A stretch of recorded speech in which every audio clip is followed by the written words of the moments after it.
तो जब हम उनके व्यक्त से अव्यक्त स्वरूप से जुड़ते हैं, उनके दिव्य स्वरूप से जुड़ते हैं, तो हम दिव्य शक्तियाँ, दिव्य बुद्धि, दिव्य ज्ञान प्राप्त करते हैं, दिव्य नेत्र, दिव्य चक्षु आ जाते हैं हमें उस स्वरूप को देखने के लिए। तो हम फिर ये दिव्य चक्षु सहित हम उनके साक्षात्कार करते हैं। और जो अद्वितीय में आता है, जब हम उसमें पूर्णतः विलीन हो जाते हैं, मतलब उस शाश्वत धाम में हो जाते हैं, चले जाते हैं उधर, तो वो एक अवस्था जो है वो गहरी समाधि की है। उसके बाद आपके लिए कोई भी कार्य करना वैसे संभव नहीं है। वो तभी होगा, वो देखिए कल किसी से बात हो रही थी तो मैंने किसी को बताया कि कोई कोई जो पुरुषार्थ है ना, वो पुरुषार्थ अंतिम पुरुषार्थ के समय ही अंतिम समय के समय ही हो सकता है।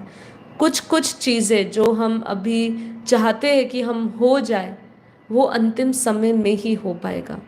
अगर अभी हो गया तो आप जैसे हठ योगी होते हैं, सन्यासी लोग होते हैं जो हठ योग में चले जाते हैं, समाधि में चले जाते हैं, आप घर बैठे बैठे समाधिस्थ हो सकते हैं।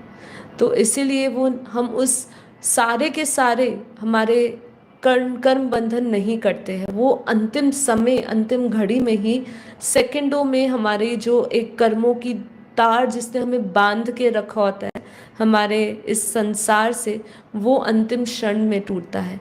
पर इस समय का पुरुषार्थ यही है कि वो अंतिम समय में वो टूट जाए और ये ना हो कि हम उसी कनेक्शन के साथ जुड़े रहे।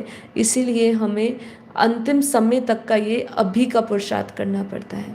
ठीक है, तो इसीलिए समय पर कुछ चीज़ों को छोड़ दीजिए और अपना पुरुषार्थ करिए। हमें समय को समीप लाना है, लेकिन समय को समीप अपने पुरुषार्थ से ही लाया जा सकता है। चलिए, योग के विषय में बहुत बातें हो गई, क्योंकि जब हम ध्यान में उतरते हैं तो कुछ वापस एक नए अनुभव और नई बातों को वापस रिपीट करने की इच्छा होती है। कभी कभी पुरानी बातें होती है, कभी कभी नहीं होती है।